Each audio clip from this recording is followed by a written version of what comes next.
എന്റെ അബി മോക്ക് കൊടുക്കാനുള്ള പാല അത്രയും താഴെ പോയി. ഒരു ദിവസമൊക്കെ അവള് പാല് കുടിക്കാൻ കിടന്നോളും. നീ റൂമിലേക്ക് എത്ര നേരമായിട്ട് ഞാൻ വെയിറ്റ് ചെയ്യുന്നു. വിട്ടേ അബി, നിനക്ക് ഉറക്കം വേണ്ടെങ്കിൽ നീ പോയി ഇറങ്ങ്. എനിക്ക് മോളുടെ തുണിയൊക്കെ അടുക്കി വെക്കാനുണ്ട്.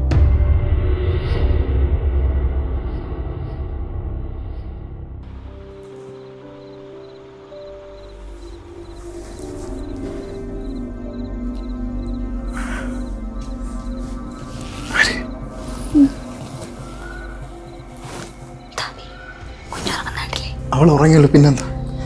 ഞാൻ അടിച്ചു മാറി അവളെ എഴുന്നേക്കും. അല്ലെങ്കിൽ ഇവിടെ 3 പേർക്ക് കിടക്കാൻ സ്ഥലമില്ല. നീ അപ്പുറത്തെ റൂമിലെങ്കിലും പോയി കിടക്കും.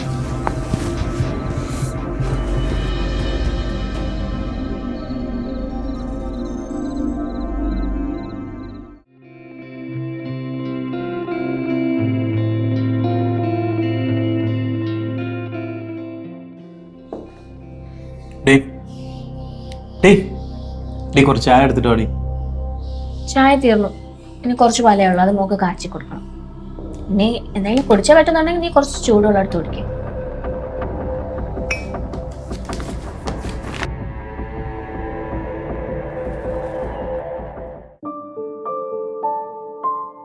എടാ നീ ഇന്ന് ലേറ്റ് ആണോ? സാറ് കുറച്ച് ദിവസം കൊണ്ട് നിന്നെ നോട്ട് ചെയ്യുന്നുണ്ട് കേട്ടാ. നിനക്ക് എന്താ പറ്റി? നീ ഷാർപ്പ് ടൈമിന് വന്നോണ്ടിരുന്നാണല്ലോ. എടാ ഇപ്പം വീട്ടിൽ എൻ്റെ എല്ലാ കാര്യം ഞാൻ തന്നെയാണ് ചെയ്യുന്നത്. ബ്രേക്ക്ഫാസ്റ്റ് എടുത്ത് കഴിക്കുന്നതും ഷർട്ട് തേക്കുന്നതും ഷൂ പോളിഷ് ചെയ്യുന്നതും. അവളിപ്പോൾ ഒന്നും ചെയ്തു തരാറില്ല. അവളെ അടുത്ത് പോലും ഇപ്പം പോകാൻ പറ്റാത്ത അവസ്ഥ. എന്തെങ്കിലും കാര്യം പറഞ്ഞാൽ അവൾ കുഞ്ഞിൻ്റെ കാര്യം പറഞ്ഞ് എന്നെ അവോയ്ഡ് ചെയ്യും. ഇപ്പം എടാ മോള് കുഞ്ഞല്ലേ, ആരെയും അവളെ കാര്യം കൂടെ നോക്കണ്ടേ? പിന്നെ നീ ഇങ്ങനെ ചാടി കടിക്കാതെ അവളുടെ അടുത്ത് കുറച്ച് സ്നേഹത്തിലൊക്കെ സംസാരിക്കും. എൻ്റെ മുഖത്തോലെ നോക്കാത്തവളാ. നീ സിംഗിൾ അല്ലേ, സിംഗിളായി നോക്ക്. അപ്പം നീ ഇതൊക്കെ മാറ്റി പറയും.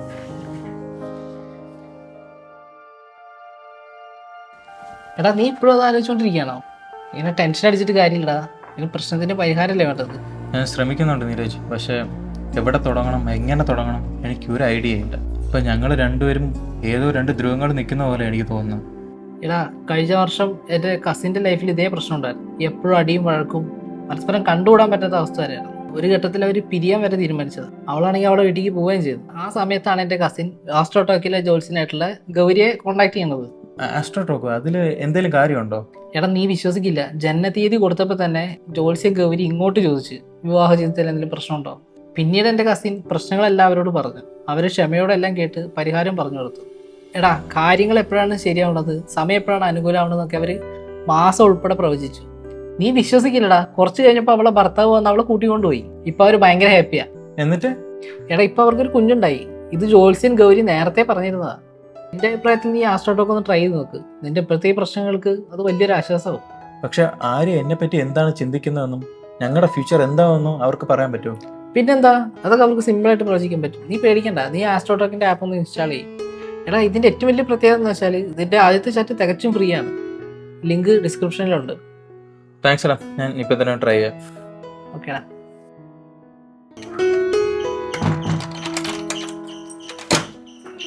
അല്ല നിങ്ങൾ അങ്ങോട്ട് വന്നോ? അബി വന്നോ? ഞാനേ മോക്ക് കുറച്ച് കളറിംഗ് ബുക്സും കാര്യങ്ങളൊക്കെ വാങ്ങിക്കാൻ വേണ്ടി പുറത്തോട്ട് പോകും. എന്നൊരു 10 മിനിറ്റ് ഞാനിവിടെ വരാം. വേണ്ട, നീ ഇപ്പൊ ജോലിയൊക്കെ വന്നല്ലേ ഉള്ളൂ, ഫസ്റ്റ് എടുക്ക്. അത് നീ പറഞ്ഞോ. അതെയാ മോക്ക് ഞാൻ വരണമെന്നുണ്ട് അല്ലേ മോളെ? അച്ഛൻ വരണ്ട. അതെ, അടുക്കളയിൽ ദോശമാവ് വെച്ചിട്ടുണ്ട്, ചുട്ട് കഴിക്കണേ. ഞാൻ ഉണ്ടാക്കണോ? പിന്നല്ലാതെ. ആ മോളെ പോയിട്ട്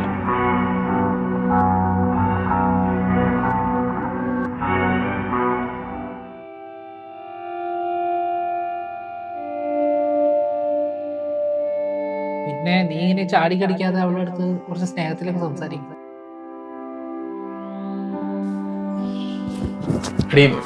എനിക്ക് എൻ്റെ അടുത്തൊരു കാര്യം പറയാനുണ്ടായിരുന്നു. അത് പിന്നെ കൈ വിടബി. നിനക്ക് 24 മണിക്കൂർ ഈ ഒരു ചിന്തയുള്ളോ? കുഞ്ഞപ്പുറത്തുണ്ട്, അതൊന്നും നിനക്ക് ആലോചിക്കാൻ വയ്യ. ബാക്കിയുള്ളവരിവിടെ ഓക്കെ ആണോന്ന് പോലും അവൻ അറിയണ്ട. എന്റെ കാര്യങ്ങൾ നടന്നാൽ മതി. ശേ,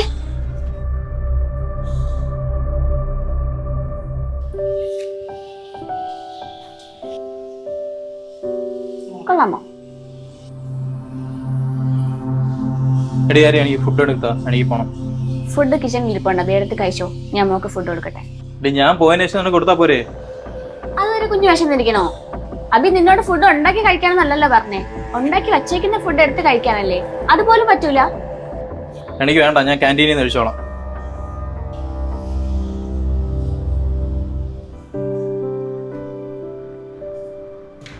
അഭിഷേക്, നിങ്ങൾ സ്ഥിരമായിട്ട് ലേറ്റായിട്ടാണ് ഓഫീസിൽ വരുന്നത്. ഞാൻ സ്ഥിരമായിട്ട് ശ്രദ്ധിക്കുന്നുണ്ട്. ഇതൊരു ഓഫീസാണ്, ചന്തയല്ല തോന്നുമ്പോൾ വരാനും പോകാനും. സാർ അത് എനിക്ക് എക്സ്ക്യൂസസ് ഒന്നും കേൾക്കണ്ട. മാസാമാസം ശമ്പളം കറക്റ്റായിട്ട് അക്കൗണ്ടിൽ വരുന്നില്ലേ? പിന്നെ കറക്റ്റായിട്ട് ഓഫീസിൽ വന്നാൽ എന്താ കുഴപ്പം? തൻ്റെ കഴിഞ്ഞ വർഷത്തെ പെർഫോമൻസ് ഒന്നുകൊണ്ട് മാത്രമാണ് താൻ ഈ ഓഫീസിൽ ഇന്നും പിടിച്ചിരിക്കുന്നത്. ഇങ്ങനെയാണ് താൻ കണ്ടിന്യൂ ചെയ്യാൻ ഉദ്ദേശിക്കുന്നതെങ്കിൽ ഐ എം സോറി, എനിക്ക് തന്നെ ടെർമിനേറ്റ് ചെയ്യേണ്ടി വരും. ജോലി നോക്കി നടക്കുന്ന ഒരുപാട് സ്മാർട്ട് പിള്ളേരുണ്ട്. ഞാൻ അവരാരെങ്കിലും ഹയർ ചെയ്യും. Sorry sir.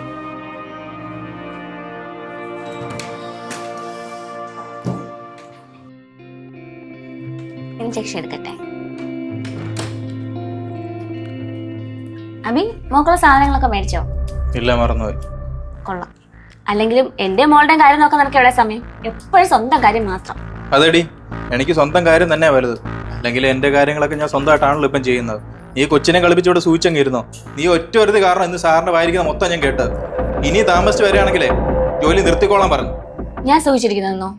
ഞാൻ എന്താ ഇവിടെ സൂചിച്ചിരിക്കുന്നത് അബി കണ്ടത്? ഇരുട്ട വെളുക്ക ഈ വീട്ടിലെ പണിയെടുത്ത് കുഞ്ഞിന്റെ കാര്യം നോക്കി കഷ്ടപ്പെടുന്ന മുഴുവൻ ഞാനാ. അത് ഈ ലോകത്ത് എല്ലാവരും ചെയ്യുന്ന കാര്യം തന്നെ. ഇങ്ങനെ ഇത്രയും കിടന്ന് പൊലിപ്പിച്ച് പറയേണ്ട ആവശ്യമൊന്നുമില്ല. ആണോ? അങ്ങനെ ചെയ്യുന്നുണ്ടെങ്കിലേ അവർക്ക് അതിന് അപ്രിസിയേഷൻ കിട്ടുന്നുണ്ടാവും. എനിക്കെന്താണ് കിട്ടുന്നത്? ഭർത്താവിന്റെ കാര്യങ്ങൾ നോക്കാൻ മടിയുള്ള ഒരു ഭാര്യയൊന്നും അല്ല ഞാൻ. ഞാൻ ഇത്രയും നാൾ നല്ലോണം നോക്കിയിരുന്നതും തന്നെയാ. കുറച്ചു നാളെങ്കിലും സ്വന്തമായിട്ട് ചെയ്യുമ്പോൾ അതിന്റെ കഷ്ടപ്പാട് മനസ്സിലാക്കുമെന്ന് വിചാരിച്ചു. എന്നിട്ടോ കുറ്റം അത്ര എനിക്ക് തന്നെയാ. ഇത്രയും നാളും നീ രാവിലെ എണീക്കുമ്പോൾ ബ്രഷ് തരുന്നത് മുതൽ ഓഫീസിൽ പോകുമ്പോൾ ഷൂ പോളിഷ് ചെയ്ത് തരുന്നത് വരെ ഞാനായിരുന്നു. അല്ലെന്ന് നിനക്ക് പറയാൻ പറ്റുമോ?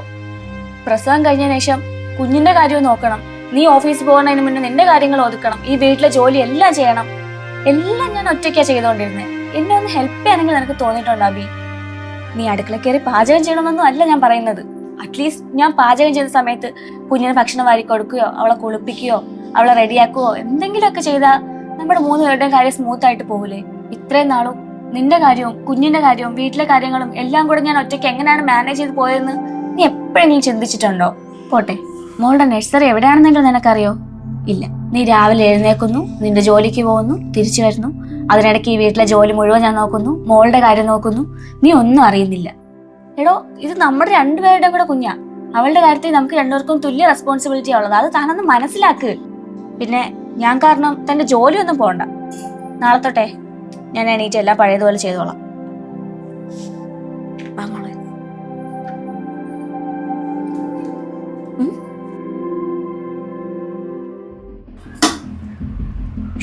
മോക്ക് നഴ്സറി പോകാൻ ടൈമായല്ലോ.